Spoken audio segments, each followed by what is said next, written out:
17 armed officers, a helicopter landing in Manhattan, the mayor of New York City walking behind him, and Luigi Mangione in a bright orange jumpsuit playfully sticking his tongue into his cheek as cameras capture his Hannibal Lecter-style perp walk. "Y'all doing too much," one commenter noted as the NYPD's photos went viral. Another asked, "Is this a photo shoot or an extradition?" Outside the courthouse, supporters gathered with signs reading, "Luigi, the people hear you," and "Murder for profit is terrorism." One man traveled from Ohio just to attend the hearing. This is the story of how a prisoner transport became a Hollywood production and the questions it raises about who this show was really for.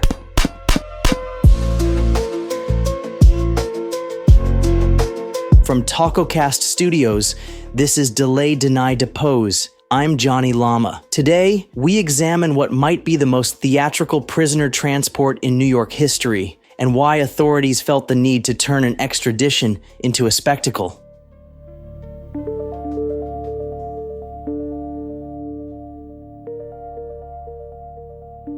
Every moment of his journey from Altoona, Pennsylvania was carried live on TV. Please stay back. In 2001, when the FBI created its most wanted terrorists list, there was no helicopter parade, no mayoral escort, no media circus. These were individuals who had orchestrated attacks killing hundreds of Americans. Yet on December 19th, 2024, New York City deployed unprecedented resources to transport a 26-year-old programmer accused of killing one person. 17 armed officers, a multi-state courthouse tour, a helicopter landing in Manhattan, the mayor of New York City walking behind him, and millions watched as he took what one defense attorney called a Hannibal Lecter-style perp walk to his arraignment. Wearing a bright orange jumpsuit, Mangione was escorted by a heavily armed contingent, flanked by Mayor Eric Adams and NYPD Commissioner Jessica Tisch. "We wanted to be here personally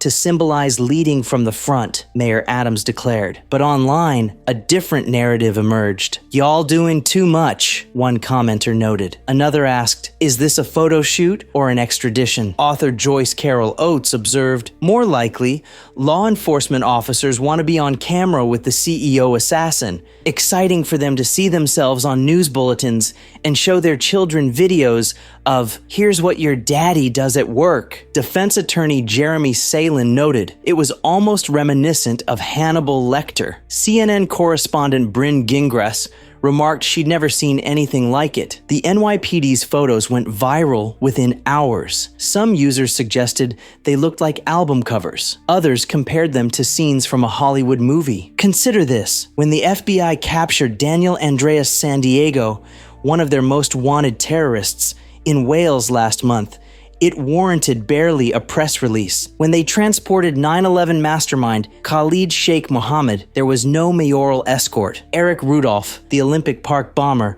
was captured, and despite being on the FBI's most wanted list with a $1 million reward, his transport warranted only basic security measures. Dzhokhar Tsarnaev, the Boston Marathon bomber, was simply hauled down to the grassy ground by SWAT officers and transported to a medical center without helicopters or mayoral escorts, despite the national impact of his crimes. Even Osama bin Laden's body was transported with less ceremony. The SEALs used a single Chinook helicopter and completed the entire operation in under 40 minutes. The contrast with Mangione's transport, involving 17 armed officers, a helicopter, mayoral escort, and extensive media coverage, raises questions about the allocation of public resources and the political theater surrounding his case. As Mangione approached the black van, cameras capturing every step, he did something unexpected. He playfully stuck his tongue into his right cheek,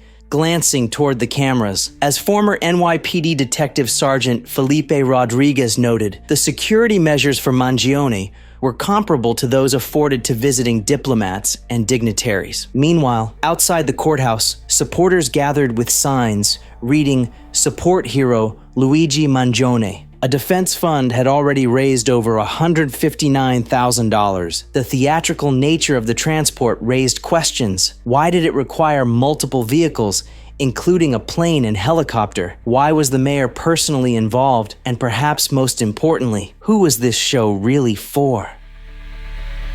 Next time on Delay, Deny, Depose. As Mangione faces terrorism charges in 2 jurisdictions, his high-profile defense team raises troubling questions about double jeopardy. Meanwhile, investigators uncover disturbing patterns in his digital footprint that suggest this story is far from over.